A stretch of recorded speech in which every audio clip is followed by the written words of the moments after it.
Put God first. Everything that you think you see in me, everything that I've accomplished, everything that you think I have, and I have a few things. Put God first in everything you do. Everything that I have is by the grace of God. Understand that. It's a gift.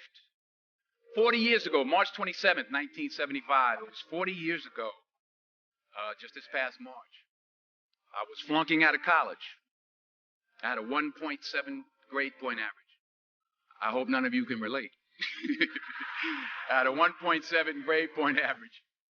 I was sitting in my mother's beauty shop. They still call it beauty shop now? What they call it now?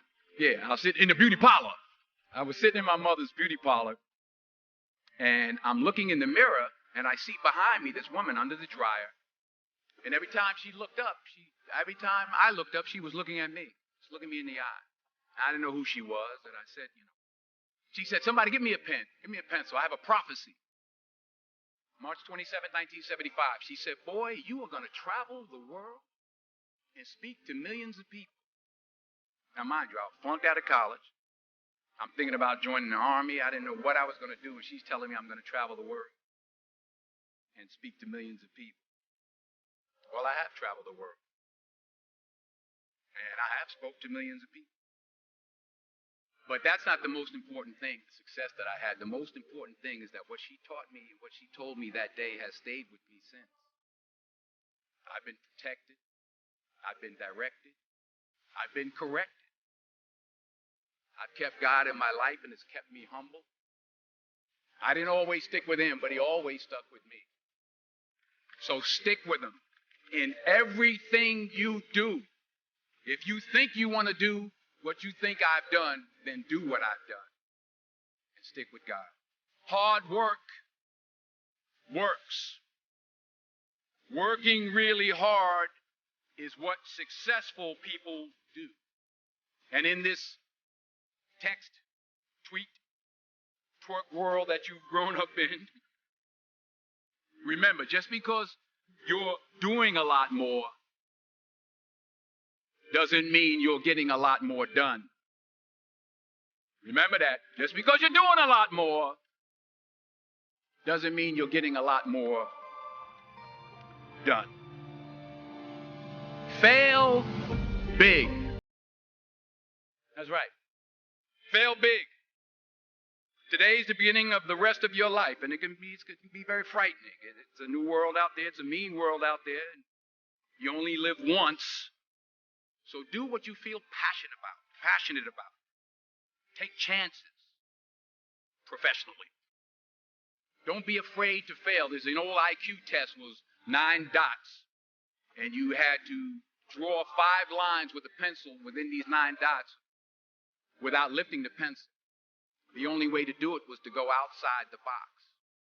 Don't be afraid to think outside the box. So don't be afraid to go outside the box.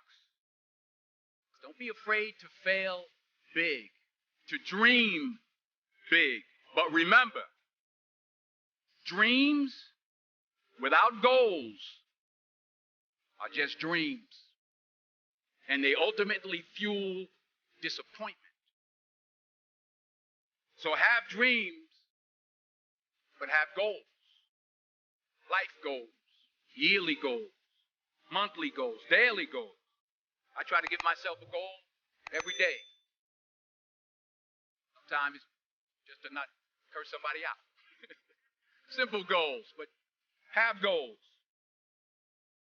And understand that to achieve these goals, you must apply discipline and consistency. In order to achieve your goals, you must apply discipline, which you have already done, and consistency every day, not just on Tuesday and miss a few days. You have to work at it every day. You have to plan every day. You've heard the saying, we don't plan to fail, we fail to plan. You'll never see a U-Haul behind a hearse. I'll say it again. You'll never see a U-Haul behind a hearse. I don't care how much money you make, you can't take it with you. And it's not how much you have. It's what you do with what you have. We all have different talents. Some of you will be doctors, some lawyers, some scientists, some educators, some nurses, some teachers. Yeah, okay. Some preachers.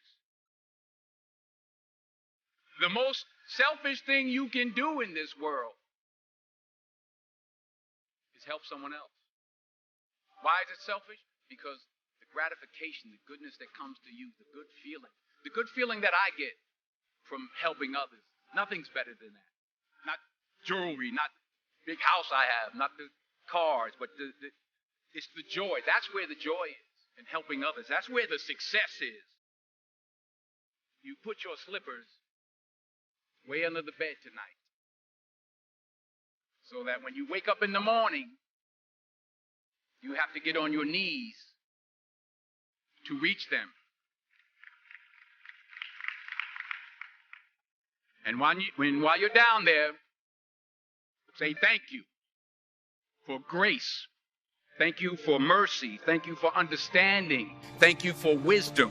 Thank you for parents. Thank you for love. Thank you for kindness. Thank you for humility. Thank you for peace. Thank you for prosperity. Say thank you in advance for what's already yours. That's how I live my life. That's why I am. One of the reasons why I am today. Say thank you in advance for what is already yours. True desire in the heart for anything good is God's proof to you sent beforehand to indicate that it's yours already. I'll say it again. True desire in the heart, that itch that you have, whatever it is you want to do, that thing that you want to do to help others and to grow and to make money, that desire, that itch, that's God's proof to you, sent beforehand already to indicate that it's yours. And anything you want good, you can have. So claim it. Work hard to get it. When you get it, reach back. Pull someone else up. Each one, teach one. Don't confuse movement with progress. My mother told me, she said, yeah, because you can run in place all the time and never get anywhere. So continue to strive, continue to have goals, continue to progress. Don't just aspire to make a living. Aspire to make a difference.